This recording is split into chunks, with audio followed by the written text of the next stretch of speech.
c'est plus mes potes qui me disent « Mais est-ce que tu te rends compte qu'à un moment donné, t'as fait danser la planète, t'as fait danser la Terre entière ?»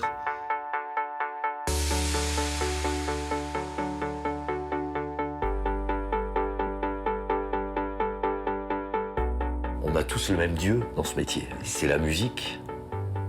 Et on a tous le même langage. Le langage, c'est l'émotion. Je m'appelle Frédéric Riesterer. Je suis né à Malo-les-Bains, un 19 juin. J'ai grandi à Saint-Paul-sur-Mer, qui est une petite ville qui est juste à côté de Dunkerque. La plage de Malo-les-Bains, c'est son coucher de soleil. C'est cette plage immense, infinie, qui va jusqu'en Belgique. Et c'est aussi un moment très important avec mon père, ma mère, ma sœur, où pour la première fois, j'entends une chanson qui sort d'un café, qui est diffusée par un jukebox. Et c'est la première fois que j'entends Procolarum, A Whiter Shade of Pale.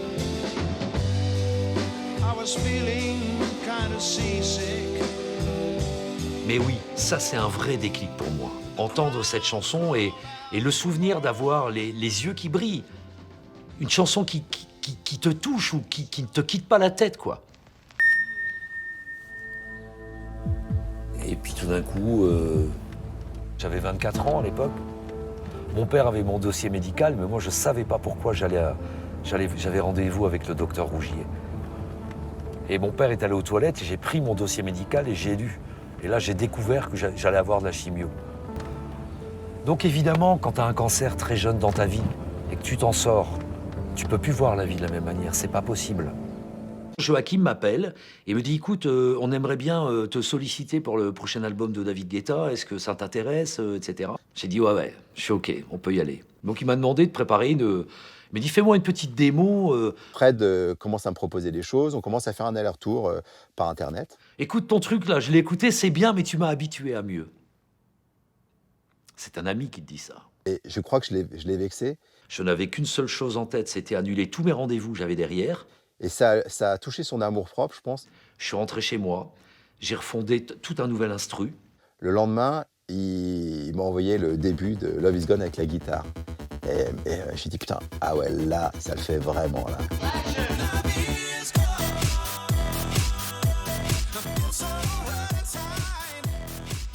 La première fois qu'on s'est assis dans un studio ensemble, j'étais allé chez lui, pas loin, dans le nord, là, pas loin de Lille.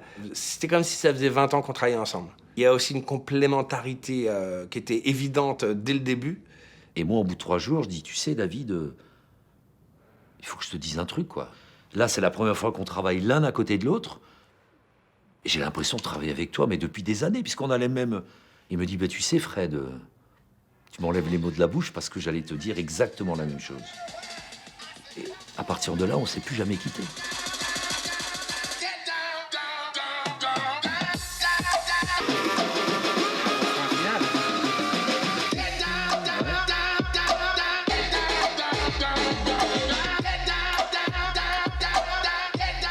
Je pense que c'est pour ça, depuis 11 ans, que ça fonctionne. Parce qu'on est des psychopathes de travail.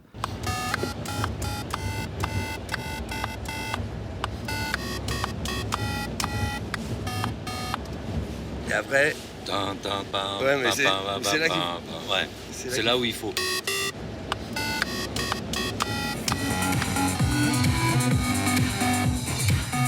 David, qui est DJ, continue d'être DJ. Et dans ces moments où il n'est pas en tournée, me rejoint au studio, où je vais le rejoindre en tournée, et on travaille ensemble dans la chambre d'hôtel, sur les claviers, sur le matériel en notre possession. C'est un truc qui est dingue, parce que ça fait quand même beaucoup d'années, j'ai fait beaucoup de tubes.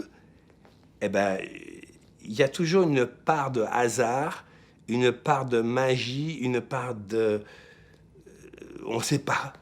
On continue de composer des chansons, David et moi, et le téléphone de David sonne, et c'était will.i.am. Je suis fou de Love Is Gone. Est-ce que tu veux travailler sur la prod de l'album de Black Eyed Peas? Et est-ce que tu pourrais faire un titre dans ce style? Et David, il dit, écoute!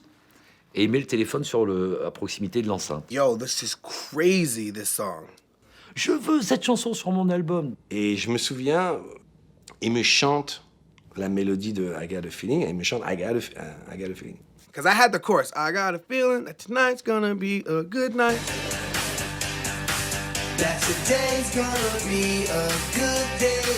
That today's gonna be a good day. That today's gonna be a good day. Et puis ça s'élargit et ça part vers le fond. Et puis 100, et 1000, et 2000, et jusqu'à 30 000, quoi. C'est le début, c'est la création du flash mob.